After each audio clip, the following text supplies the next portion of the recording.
વશ કરવું, વશમાં હોવું એટલે શું? હકીકતમાં જે વશમાં રહે છે તેને વશી કહેવાય છે. અને કેટલાક લોકો એવી રીતે વશમાં રહે છે કે પરવશ થઈ જાય છે.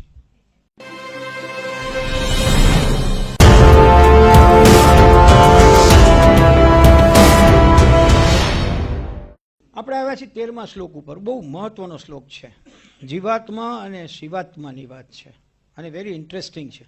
આપણે જીવાત્મા છીએ, શિવાત્મા નથી. આપણને ખ્યાલ છે જીવ અને આત્મા અને શિવ અને આત્મા. આમાં એક શબ્દ પ્રયોગ છે, વશ કરવું. અંતઃકરણ જેના વશમાં છે. ગુજરાતી ભાવ અનુવાદ: સર્વકર્માણી મનસા સંન્યાસ્તે સુખમ વશી. વશ કરવું, વશમાં હોવું એટલે શું?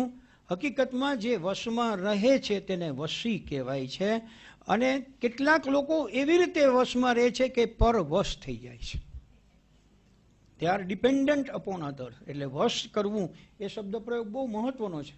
અંતઃકરણ જેના વશમાં છે, અહીંયા પ્રોએક્ટિવલી એની વાત કરી છે કે તમારું અંતઃકરણ જો તમારા વશમાં હશે અને શત્રુને આધીન નહીં થવું હોય તો, કારણ કે જો તમે કોઈના વશમાં આવ્યા તો પછી શત્રુને આધીન થયા વગર ચાલશે નહીં, રાઈટ? પણ તો શું? અહીંયા બે પ્રકારની વાત છે. એવો સાંખ્ય યોગનું આચરણ કરનાર મનુષ્ય કશું ન કરતો કે ન કરાવતો રહીને જ નવદ્વારોના શરીરરૂપી ઘરમાં સગળાએ કર્મોને મનથી ત્યજીને આનંદપૂર્વક સચ્ચિદાનંદ ઘન પરમાત્માના સ્વરૂપમાં સ્થિત રહે છે. નીચે વાંચો, વધુ સરળથી સમજાશે.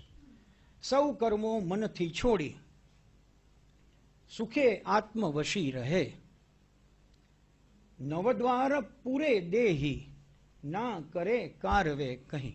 પોતે કશું કરતો નથી, પોતે કંઈ કરાવતો નથી. બાહ્ય શત્રુ હોય અને અંતઃ શત્રુ હોય. બાહ્ય શત્રુ તો મને તમને ખ્યાલ છે કે અર્જુનને જે અત્યારના પોતાના નજીકના લોકો હતા એ શત્રુ લાગતા હતા, કારણ કે એને બાહ્ય શત્રુઓ હતા. પણ અર્જુનને પોતાનો અંતઃશત્રુ જે મુખ્ય હતો એનો પરિચય નહોતો. ભૂલી ગયો હતો. આટલો બધો શાણો માણસ હતો તોય ભૂલી ગયો. એટલે જે મુખ્ય આપણે ષડ રીપુ કયા, આપણને ખ્યાલ છે 6 પ્રકારના કયા, જે કામ, ક્રોધ, મદ, મોહ, લોભ, મત્સર. મત્સર એટલે દ્વેષ, ઈર્ષા વગેરે વગેરે, અહંકાર. તો આ જે 6 જે તમને કયા એ તમારા અંદરના શત્રુ છે. બહારના તો આવશે ને જાશે, એને જીતી શકાશે. આને તમારે જીતવા પડે. That is your duty. તો અત્યારના અર્જુન બહારના શત્રુઓ કરતા અંદર પોતાનો જે વિશ્વાસ ડગી ગયો છે, પોતાને મનમાં થયું છે કે મારે લડવું જ નથી, મારે ગામ જોતું નથી, જમીનની એક ઇંચ જોતી નથી, ભાઈ મૂકો માથાકૂટ. એ જે છે એ અંદરના શત્રુ સામે લડે છે. એટલે આપણને કહ્યું કે ભાઈ અહીંયા શબ્દ આવ્યો, તમે બરાબર સાંભળો છો, આનંદપૂર્વક, આનંદપૂર્વક, વિથ જોય. એવું નહીં કે મૂકો ને હવે સાહેબ, એ નહીં કરે માનો, નહીં માને મૂકો ને, એમ નહીં, પણ આનંદથી મૂકી દેવું છે. તો અહીંયા મુખ્ય શબ્દ આપણે સમજવો પડે કે જીવાત્માએ શિવાત્મા થવા માટે સંન્યાસના માર્ગે જવું હોય તો શું કરવું પડે?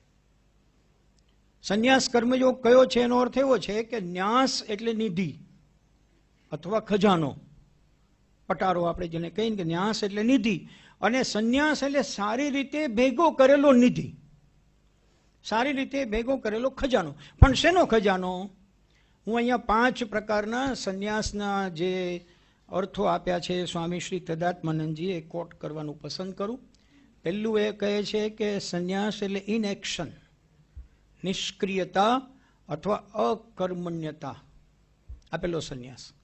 મારે કાંઈ કરવું નથી, જેની વાત ગઈ વખતે કદાચ સાહેબે પૂછી હતી કે સંન્યાસ આશ્રમમાં શું થાય? અકર્મણ્યતા, નિષ્ક્રિયતા. હવે મારે કંઈ કરવાનું રહેતું નથી, ઘણું વંચાઈ ગયું, ઘણું લખાઈ ગયું, ઘણું ખવાઈ ગયું, ઘણું જીવાઈ ગયું, હવે મારે બધું પૂરું થયું. તો એ ઇનએક્શન. બીજો એક ભાગ અર્થ એવો પડે કે સાધુની સમાન તમે જીવન જીવો તો એ સંન્યાસ છે. તમને ખ્યાલ છે કે સાધુઓ એક પાત્રમાં બધું ભેગું કરીને ખાતા હોય, એને સ્વાદ ઉપર કંટ્રોલ મેળવ્યો હોય, એને વિચરણ દ્વારા પોતાના શરીરને કષ્ટ આપ્યો હોય, વગેરે વગેરે વગેરે. એમ જીવન જીવો તો સંન્યાસ છે. ત્રીજો એક અર્થ એવો પણ છે કે જગત માટેના જેટલા પ્રયાસો છે, જીવવા માટેના જેટલા પ્રયાસો કે પ્રયત્નો તમે કરવાના છો એમાંથી મુક્ત થાવ, એ સંન્યાસ છે.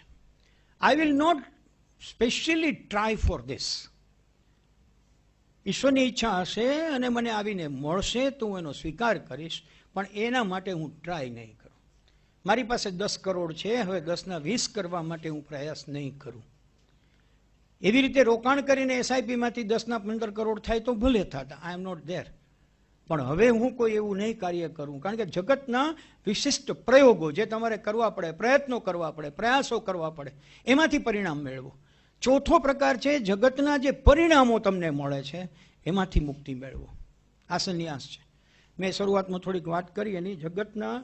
જગતલક્ષી પરિણામો, મેયર થવું, ડેપ્યુટી મેયર થવું, પ્રદેશ પ્રમુખ બનવું, શહેર પ્રમુખ બનવું, છેવટે કાંઈ નહીં તો ગણપતિ મહોત્સવની સમિતિના પ્રમુખ. આપણે કે 3 જગ્યાએ હોય એટલે પછી તમે 3 પહોંચી લો તો ના, આપણે આરતીનો ટાઈમ એવો રાખ્યો, એક જગ્યાએ 6 વાગે, બીજી જગ્યાએ 7 વાગે, ત્રીજી જગ્યાએ 8 વાગે.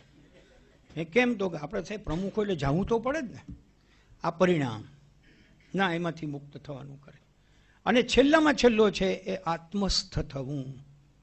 અને આત્મસ્થ થવાનો સીધો અર્થ